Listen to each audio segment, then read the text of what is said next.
NASA flies spacecraft all over the solar system and orbits the Earth. How do we communicate with them when they're so far away? Let's find out from an expert. Hi, I'm Jim Green, Chief Scientist at NASA, and this is the Gravity Assist podcast.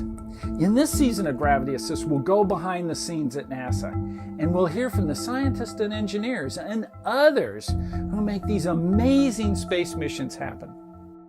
I'm here with Nasser Chahat, and he is the Senior Antenna and Microwave Engineer with NASA's Jet Propulsion Laboratory out in Pasadena, California.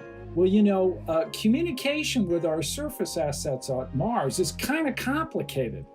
When we landed Curiosity, I don't see it carrying a big truck with a big dish behind it. So how do we communicate back and forth with our surface assets, like InSight, like Perseverance, like Curiosity? Yes, so we have two concepts to do so.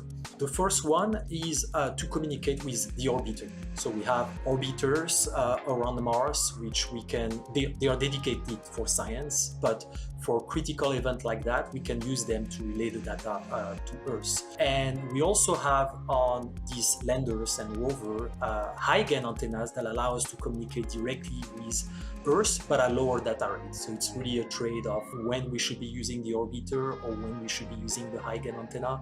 Most of the time, we end up using the orbiter because it allows us to transmit the science much faster.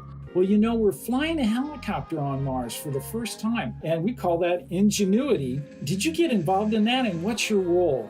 My contribution was with the telecommunication subsystem to ensure that the rover can send commands to the helicopter, and the helicopter can send images or telemetry back to the rover. So I worked on the antenna design and also worked on the system engineering. Wow, that sounds really difficult because this is a very small vehicle. What's that antenna look like? I don't remember seeing it. Does it stick out, or is it part of, it goes up the top, or where's it at? Yes, so on the top of the helicopter, there is a solar panel, which allows us to recharge our battery. And we decided to locate the antenna on the surface because this is what provided the largest area to use as a reflective surface. So this is the simplest type of antenna that you can ever use. This is called monopole. So monopole is basically a single wire. This type of monopole antenna are being used when you need to communicate omnidirectionally, meaning we need to communicate with the same capabilities in any direction. It's very small, it's about 5 to 6 centimeters. So it sounds like, though, the Ingenuity communication is only with Perseverance, and then it's up to Perseverance to package that data and then send it up to an orbiter, which then relays it back to Earth. That's exactly it. Altimeter data confirms that Ingenuity has performed its first flight of a powered aircraft to another planet.